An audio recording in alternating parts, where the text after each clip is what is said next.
I'm going to talk to you a little bit about my experience for what is now a very long time. I feel I'm aging blissfully myself because some of the studies I'm going to talk about, I have followed various cohorts of people with intellectual disability for over 25 years, so it's quite a long time.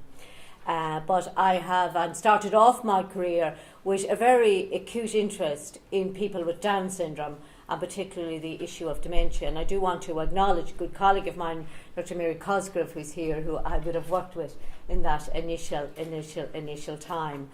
But just to start off with saying, this ageing in people with an intellectual disability is a success story.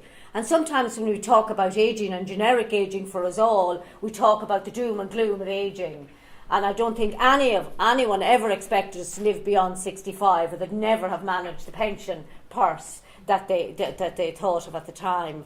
And now it's how we're going to deal with this issue. But I really want to impress that ageing is very much a success story, particularly for people with an intellectual disability. We must remember that back in the 1930s, the average life expectancy for somebody with Down syndrome was 9 years. Now people are living into the 50s, 60s, 70s, and we have one lady, and I see people here from the Daughters of Charity Service, who's in her 80th year with Down syndrome. So it is quite an extraordinary success story. But there is complexities attached to that. We know very little about how this population age, how to promote lifelong health, how we promote independence, postpone disabilities, and how we reorientate ID services and how we mainstream, particularly now as we're moving people out from more institutional type settings into more community-based alternatives, and how prepared are generic healthcare services to support this population, including palliative care services. And I think that's a big issue. Prior to this, and in previous generations, people would have been supported in institutions, and you would have perhaps medics, you would have psychiatrists, you would have teams of people who worked solely with that population. Now they will be walking in to the clinic at St James's. They will be walking in to all of these areas. And how prepared are our medical and nursing colleagues to support this population and to communicate? And that is a big issue, and I want to try to talk a little bit about that. And as Suzanne mentioned, Ireland, we have had a number of longitudinal studies hosted all over the world. All of them, of course, emerging from the Health and Retirement Study in the US, and since then, of course, we had the British Longitudinal Study in Ageing, and a whole host of studies. And Ireland then, with Professor Roseanne Kenny, launched TILDA, and we have our Northern Ireland study now as well, of course. And when TILDA was being launched in the Republic of Ireland, somebody like me was on a mission. And I don't have anybody belonging to me with a disability, an intellectual disability in my family, because oftentimes people think, well, perhaps you have, because you're so energised about this population. But I always wondered, why is it that we have all of these longitudinal studies all over the world, and none of them have ever included a population of people with an intellectual disability? So, of course, I garnered support from people with intellectual disability themselves and various movements and colleagues. And we launched the first ever longitudinal study to be conducted in any country in the world in tandem with a generic study in ageing, which is IDS TILDA, Intellectual Disability Supplement to the Irish Longitudinal Study in Ageing.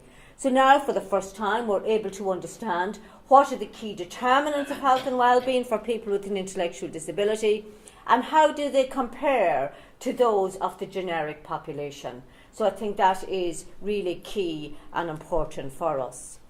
But when we look at the issue of dementia in people with intellectual disability, what's really important here, and you can see here the yellow bar graphs are people with Down syndrome, the blue bar graphs are people with intellectual disability from other etiology, and the pink are the general population. And this is really done from having a meta-analysis looking at studies all over the world in this population. So what you can see here is you're looking at a much higher prevalence rate and a much earlier age of onset of dementia in people with Down syndrome, compared either to people with ID from other etiology and compared to the general population. The mean age of onset of dementia in people with Down syndrome is 51 years. And we're probably seeing, and you will see from the slides that I'm following, about over almost 80% of this population developing dementia when they reach 60 plus years. So this is a huge issue. Of course, the next mantra I'm on is, what are we doing about prevention in a population where we know are hugely genetically predisposed? Why aren't they included in the prevention programmes? And somebody needs to assist me on that mission. Because certainly since Trinity has lost the Global Brain Health Institute, which is all about prevention, you have somebody like me in there banging on the door. But, you know, there's huge challenges with this population. Pre-morbid level of functioning, this will fit in very much into the tenor of today. The impact of pre-existing intellectual impairment, difficulties in using standardised tests. I had a phone call this week, and maybe people in the room who funneled that call to me. I could do nothing every day, all day in Trinity, other than to take phone calls from distress services, people within family members of people with intellectual disability looking for somebody to do an assessment. So I had a mother of a 32-year-old person with Down syndrome who called me, who said, can we have assistance? My daughter has been diagnosed at 32 with Alzheimer's disease. Now, I have probably done in the region of 5,000 assessments at this stage of my career. I have not seen somebody with 32 with Alzheimer's disease. But when I asked about the extent of the diagnostic workup and were they at a memory clinic, etc., I was told no. And this is happening all of the time. So there's decisions made in relation to what is happening to this population.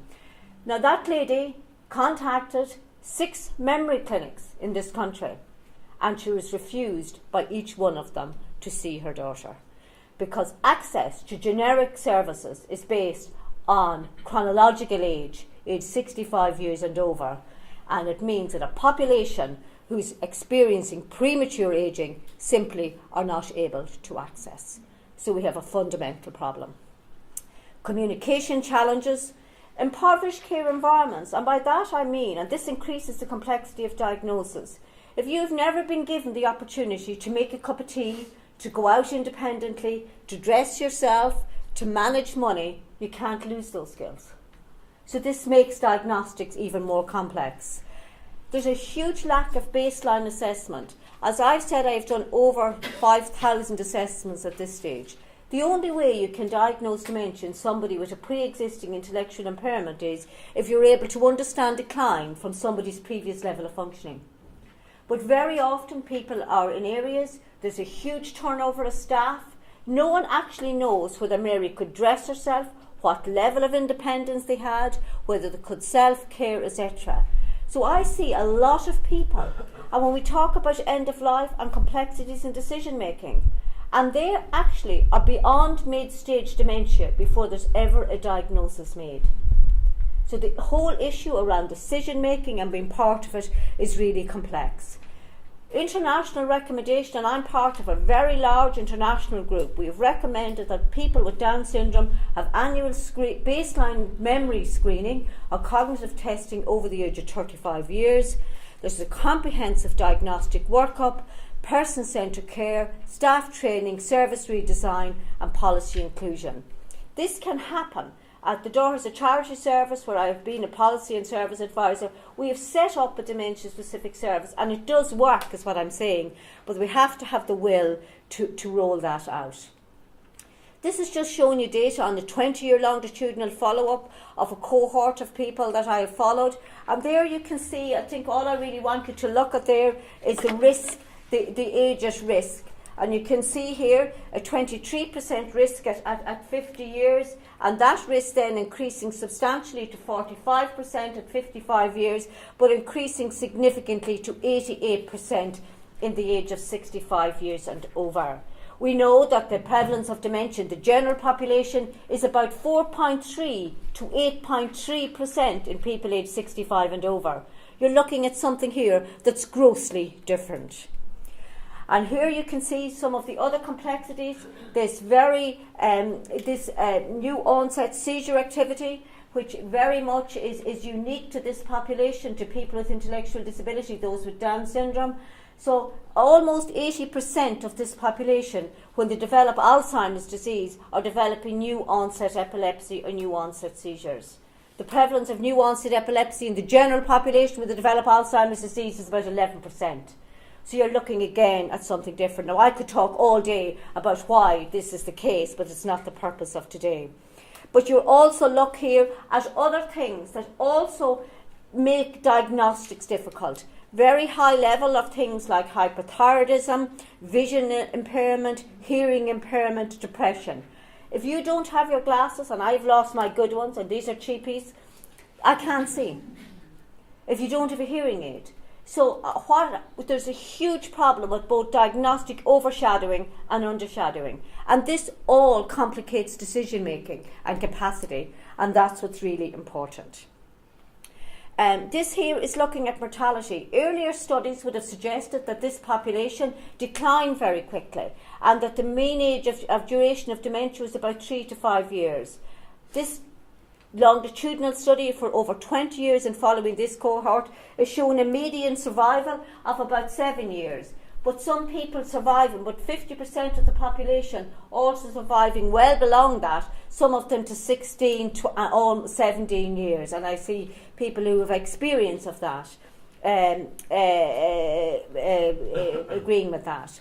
But when we looked at the predictors of mortality, one of the biggest predictors of mortality, because the big issue around decision making and capacity is around staging of dementia. People with epilepsy were about 11 times more at risk of, to have died than a subject without epilepsy. So epilepsy was probably the biggest significant predictor of mortality.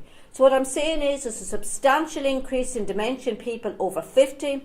Survival was less precipitous than previously reported. Progression varies.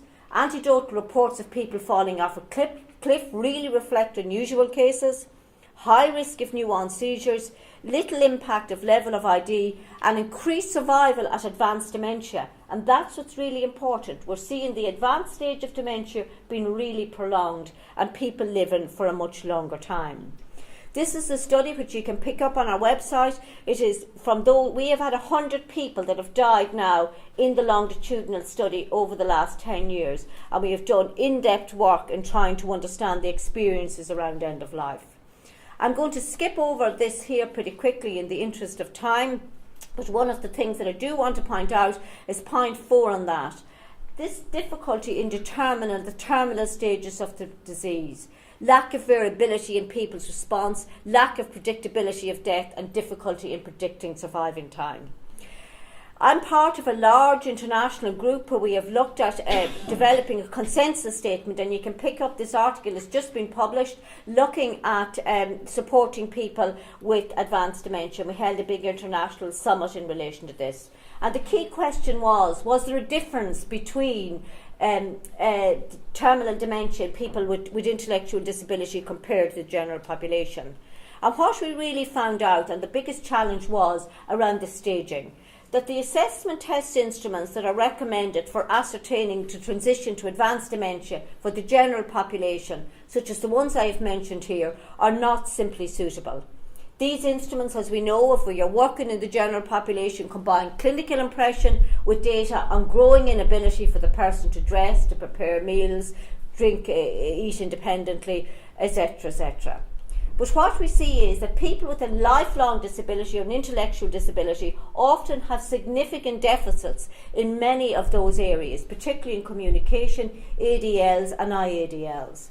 And from our own longitudinal data, I would have shown that 92% of people with severe to profound disability had difficulty in making themselves understood, 78% required assistance in eating, and 80% required assistance in dressing. So if we had used any of the tools for the general population in staging dementia, they would have reached stage 6 on the FAST tool in terms of dementia. So the instruments that are out there to assist us are simply not robust, and they have not been defined. And there's a greater likelihood of many of these conditions, which are very pronounced in this population, and make decision making complex. I was working with one of the consultants, palliative consultants in one part of the country, and they rang me to say that they had this person admitted to a nursing home who I'd known and worked with, and they said, "Oh, Mary, they're actually dying. They're at the end of their life. I think we'll need to put in a morphine pump. We'll need to do something here." And I thought, well, given my experience in supporting this population for a very long period of time, I wouldn't necessarily say that this person is at advanced terminal dementia. Anyway, one thing after another, the morphine pump was put in to relieve some symptoms, but 3 months later that person was still alive. And this is what makes staging and understanding staging extremely complex. So really, it is extremely important to understand effective and compactive decision-making strategies, determining the best interest, establishing the intent of treatment, and reflecting the person's wishes. So I have outlined this in that paper, and you'll see it very clearly around clarifying the clinical situation, establishing the goals of care, presenting treatment options, weighing values and preferences, and providing additional support. And there's some of the critical decision making that you're going to have to look at. In conjunction with the National Institute, the All-Ireland Institute of Hospice and Palliative Care, and the Health Research Board, we have developed a series of accessible planning tools for people with intellectual disability to help guide decision making and support decision making. We can give you those packs. You can download them from the site. But they're really tools to guide carers, to assist in conversations, and to assist in decision making. Very much accessible and easy tools. And how to use the tool, there's a guide on how to use it for carers, and the actual form itself to help guide conversation. Okay, thank you very much.